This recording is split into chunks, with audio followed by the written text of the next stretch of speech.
pemirsa, sebelum menyampaikan firman Tuhan, saya ingin menyanyikan sebuah pujian bagi Tuhan dan untuk kemuliaan bagi nama-Nya.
Salam saudara pemirsa, selamat jumpa kembali dengan kami dalam program Berita Pengharapan. Hari ini saya ingin menolong kita semua untuk mengerti satu hal yang sangat penting. Kalau Tuhan katakan jangan pergi, ya jangan pergi. Kalau Tuhan bilang jangan menikah dengan orang itu, jangan menikah. Lihat muka saya. Kalau Tuhan katakan jangan bisnis dan usaha itu, jangan bisnis dan usaha itu. Mari kita berdoa lebih dahulu sebelum kita lebih jauh mendengarkan firman Tuhan ini. Terima kasih Bapa di surga, kami mengucap syukur kepadamu. Ada firman Tuhan yang begitu jelas hari ini untuk kami. Kalau Tuhan melarang kami pergi, maka kami tidak boleh pergi. Terima kasih Bapa di surga, terpujilah namamu, berkati kami dengan firman Tuhan ini supaya kami tidak pernah salah dan keliru melangkah. Dalam nama Yesus, haleluya, amin. Pemirsa, mari kita merenungkan firman Tuhan dari Perjanjian Lama hari ini. Perjanjian Lama dari 2 Raja-Raja, ya, 2 Raja-Raja pasal 2, 2 Raja-Raja pasal 2 ayat 18. 2 Raja-Raja 2 ayat 18, demikian bunyi firman Tuhan. Ketika mereka kembali kepada Elisa yang masih tinggal di Yeriko, berkatalah ia kepada mereka, bukankah telah kukatakan kepadamu jangan pergi? Ada 3 hal penting sekali di sini. Yang pertama ialah mereka sudah mengakui, para nabi ini tadi mungkin kayak mahasiswa teologi begitu. Mereka murid-murid Nabi, sekolah Nabi ada waktu itu yang dipimpin oleh Nabi Elia. Nah, sekarang Elisa sudah menyaksikan dengan mata kepala sendiri bagaimana Elia naik ke surga. Ketika dia kembali, mereka katakan, roh Allah dalam Elia sudah hinggap pada Elisa. Mereka sudah mengakui, tapi dalam waktu hitungan menit sekalian, tiba-tiba mereka berubah, punya pikiran negatif. Dari mana datangnya? Dari gosip.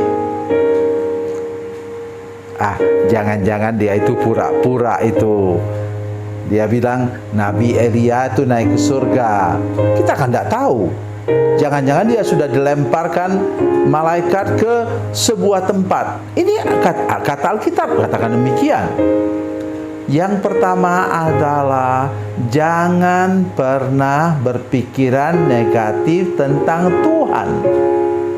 Kalau Tuhan mengambil orang yang kau cintai, artinya dia sudah menyiapkan orang yang nanti akan menolong engkau, entah siapa. Tuhan sanggup untuk melakukan hal yang tidak pernah terbayangkan dalam hidup kita. Itu yang pertama, jangan pernah berpikir negatif tentang Tuhan.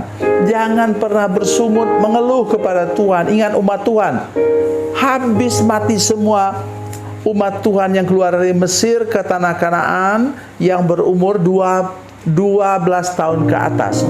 Mungkin jumlah mereka itu ada sekitar 1 juta orang. Habis. Mengapa? Sudah terkontaminasi dengan itu roh perbudakan di Mesir, dan kemudian mereka semua senang sekali bersungut, mengeluh, komplain kepada Musa. Satu hal yang saya sangat sedih mendengarnya. Apa? Mereka bilang, itu mana ini, kami sudah muak. Aduh, saya sungguh hancur hati saya. Mengapa? Alkitab katakan bahwa mana itu roti para malaikat. Jadi jangan kita pernah mengatakan sesuatu yang tidak baik tentang apa yang Tuhan berikan kepada kita. Oke, jadi itu ingat baik-baik. Ya. Yang kedua ialah mereka tidak memperhitungkan untung rugi, hanya berbekalkan semangat karena tadi percaya gosip. Jangan pernah lakukan itu, saudara sekalian. Jangan pernah bertindak, melakukan sesuatu atau melangkah hanya karena gosip. Saya dengar tuh gadis cantik itu anak orang kaya loh. Saya lihat dia suka sama kamu. Terus kemudian kita kejar-kejar gadis itu sampai dapat, kemudian menikah. Baru ketahuan bahwa yang kaya itu omnya. Coba dengar saya. Karena kita percaya gosip, percaya cerita orang. Jadi mari cek sendiri. Bukan saya mengatakan kalau dia miskin jangan menikah dengan dia, bukan. Tetapi motivasimu mau menikah dengan anak orang kaya itu yang keliru. Jangan. Tadi mereka ambil keputusan karena gosip. Akhirnya rugi tenaga, rugi uang, rugi segala-galanya. Dan malu juga. Tidak kebayang. Tadi Elisa sudah sampai mereka permalukan karena Elisa katakan jangan pergi. Terus yang ketiga yang sangat penting di sini, sudah perhatikan baik-baik. Siapa yang mengatakan jangan pergi? Hamba Tuhan yang diurapi Roh Kudus. Ketika mereka kembali kepada Elisa yang masih tinggal di kota Yeriko, berkatalah ia kepada mereka, bukankah telah kukatakan kepadamu jangan pergi? Maksudnya mulai sekarang percayalah kepada hamba Tuhan senior yang engkau tahu dia di bawah urapan Roh Kudus. Itu banyak sekali di mana kita meragukan hamba Tuhan. Loh, kalau memang dia salah, dia berurusan dengan apa? Tuannya di surga. Saya selalu katakan begitu kepada anggota jemaat saya. Jangan menghakimi dia. berdoalah untuk dia. Kalau dia memang ada kesalahan, maka percayalah bahwa dia akan diurus oleh tuannya. Tuannya di surga sana. Bukan engkau menjadi tuannya. Ya, bukan jemaat yang menjadi tuannya. Dia bertanggung jawab langsung kepada Yesus yang empunya jemaat di mana dia melayani. Oleh sebab itu, tolong kita ingat hari ini. Ya, jangan pernah meremehkan omongan seorang hamba Tuhan yang engkau tahu dia diurapi oleh Roh Kudus. Berkali-kali saya mengalami, saya sudah katakan, jangan dibawa berobat ke luar negeri orang ini. Sakitnya bukan karena sakit penyakit, tapi sakitnya karena kuasa gelap. Tidak peduli, bawa ke luar negeri juga.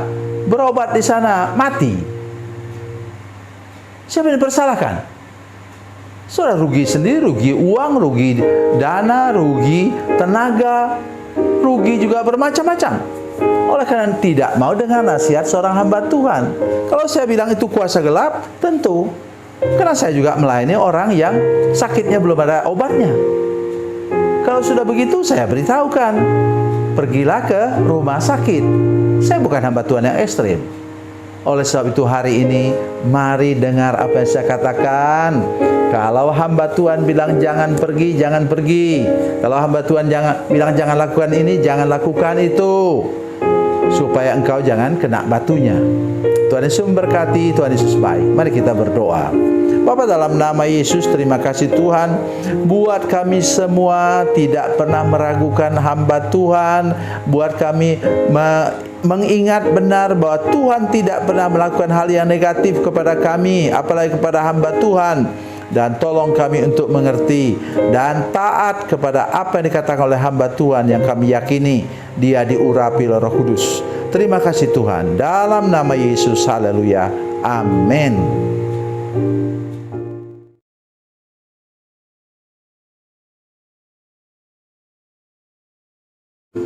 Salam saudara pemirsa, mengakhiri program ini saya mohon kepada saudara-saudara pemirsa sekalian untuk bila saudara menyaksikan program ini melalui channel YouTube, maka tekan subscribe dan bunyikan lonceng. Dan bila saudara menyaksikan program ini melalui channel Facebook, maka tolong saudara-saudara sekalian tekan like dan juga komen.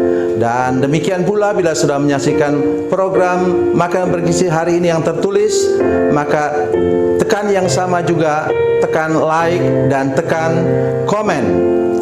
Dan tolong saudara-saudara sekalian untuk membagikan program ini, share program ini di channel saudara-saudara sekalian, supaya lebih banyak lagi orang diberkati melalui program ini. Tuhan Yesus memberkati, Tuhan Yesus baik.